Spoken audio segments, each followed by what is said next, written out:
I'm Joseph Santiago and I've lived in Campbell for almost all my life.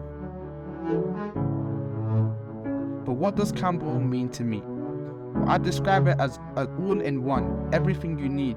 It's where I grew up and where everyone is from different cultures, but they all think likewise.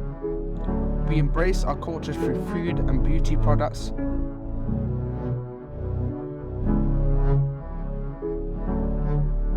where we have Middle Eastern members which offer phone and repairs.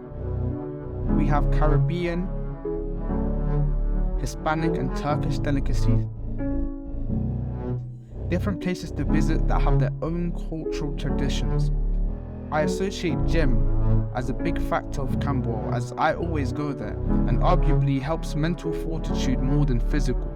At the age of 14, I used to go to a community gym only available on Fridays, but as soon as I turned 18, I could finally go to the pure gym in front of my house. Everyone at the gym is united under a common goal, to work on themselves. It is a motivating sight and a place of comfort where we can speak and help each other and even make friends. As much as Campbell has all its necessities, Campbell is also known for other reasons and some not so good, a dark side to it. An environment where wrong place and wrong time applies almost religiously, to be very perspicacious of your surroundings. And if you don't have to be there, don't be there. Campbell is not for the weak. You overcome adversity by plowing through and not giving up. We all learn it in order to survive. A key observation is that most people are limited to the knowledge of English. Most aren't born here and come from abroad, unable to fully understand the English system. This leads to a bigger problem, the ability to confine themselves to restrictive jobs and the lack of money. Even though there's so much negativity, we all understand we grew up from the same place and we can connect with other people in our community because the same experiences and cognitive beliefs are held. Unlike the people coming from wealthy backgrounds, Campbell to me is my home, culturally diverse, and a battleground for mental fortitude.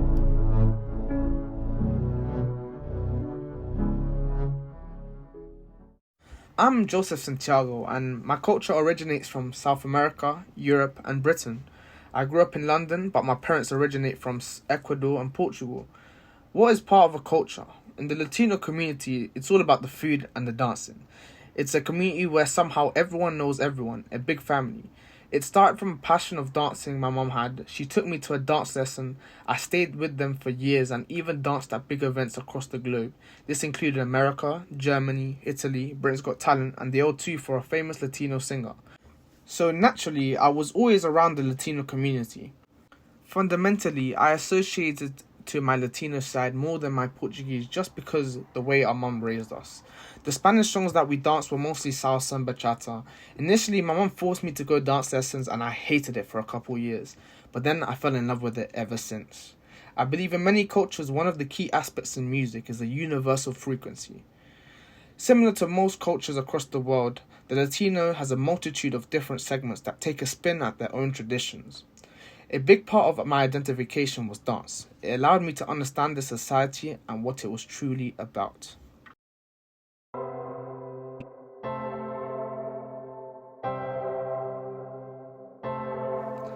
Nature is an interesting topic. Nature can mean a lot of different things to different people. The nature of human action, a naturalistic nature, or the nature of a combustion engine.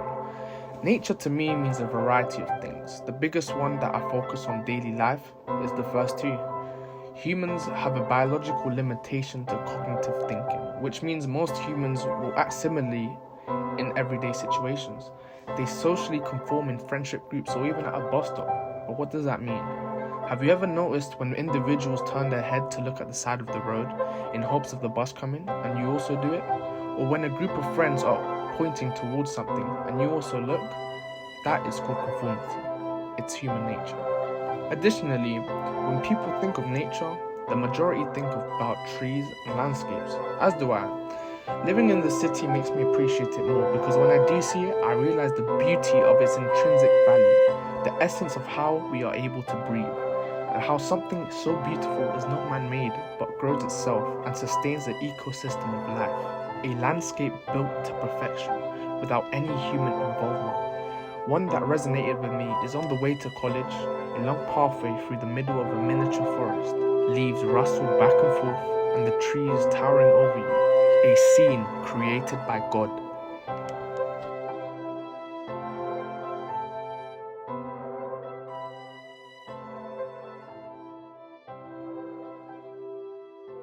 Crime comes in many different ways. In southeast London, the main sort of crime is theft, fraud, or intent to supply. But I think our biggest one is our policing, monetary, and our schooling system, where lies are purported, lives are ruined, families in distraught, and teenagers left with nothing to be taught. I speak from personal experience where I was brutally abused by a gang of policemen, where videos were filmed by friends and forced to delete them due to their heinous acts. The fear of knowing what they did wasn't to protect or value life, but to harm it and deceive, to become above the law. Yet I don't believe this to being the biggest crime to our society. We are told to go to school, sit down, and lift our hands to speak, learn about outdated methods of education and not the slightest insight on how to survive this world. Not once was I taught how to pay my rent, or manage my money, or what makes a virtuous man, how to pay my taxes. It goes by so quick, a 15-year-old boy is made to choose what he wants to do as a career, what to study further, a system built to enslave and create working men with the limitation of making a paycheck every month. To work a job day and night for a currency that is built on trust since 1971. And then we wonder why so many people are engulfed into a life of crime. A monetary system and educational system that is built on crime cannot expect a society that is not. I'm not that ignorant to say that there is no benefits to the schooling system or jobs, but I believe that it should be a stepping stone to what you truly want to do to achieve financial and personal freedom, but it's not purported or made that way.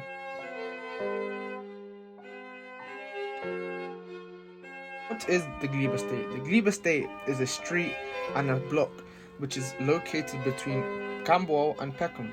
The Glebe Estate is within the area of Southwark, London Borough. I personally have some friends that live there, and it's around 13 minutes from my house. I had passed by it every single day for 5 years because it was on the way to my secondary school. Even though it's infamous for violent related reasons, such as a mother and daughter were jailed for stabbing a woman to death in a long-running row with neighbours, where they used a machete-styled knife and a baseball bat in a terrifying attack on 3 women. But despite this, the people that live on the block have a strong sense of their own community, or at least the youngers do, and if anything, I think it builds character. I say this because I have a friend that lives there. He is an entrepreneur which sells his photography services alongside his clothing brand. On a broader level, I believe growing up on Southwark, Southeast London, enforces you to build a strong persona and ironclads you for the real world. I believe one of the problems with our current generation is that they are too privileged. They are easily offended, mentally weak, are influenced too easily, unable to work well under pressure, and fail to understand the reality of the world.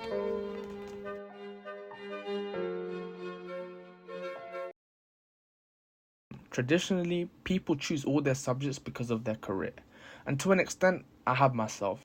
But most of the subjects I chose were because I wanted to discover the fundamentals upon what life is based upon, people, the truth, and its purpose. So I chose philosophy, psychology, and film. But why? First, I need to explain what they are. Psychology is the study of the mind, behavior, understanding mental processes, brain functions, and behaviors of human. Fundamentally, if I wanted to get far in life, I understood that human interaction is a big part of life. So learning how the brain works and how people work would catalyze to my interactions on a daily basis and a long-term aspect. Philosophy is the systematic studies of ideas and issues, a reasoned pursuit of fundamental truths, a quest for a comprehensive understanding of the world. I have always been an intuitive and analytical person. I question everything and anything. I realized that most of my general beliefs were instilled into me from young, without having a reason to it. What do I believe? Where do I get it from? And why do I believe it? Is some of the questions I asked myself. An example of this is the pursuit of money, but yet ask anyone my age and 99% of people don't even know what fractional banking is. People go through their whole lives chasing a piece of paper, not knowing how the monetary system works or how they can print it from thin air without any value. Another reason I chose philosophy was because it's based on theories that are debated, in other words, how to argue, which interlinks with human interaction and psychology. I chose film because of an experience I had on Britain's Got Talent. Seeing all the cameras and back-end producing of making a scene through a camera fascinated me. A keynote to take from this was I saw how they edited and made the footage to create a story, not just us dancing. Since then, I have been determined to one day own a film production company where I can voice my own opinions on bigger problems and inspire.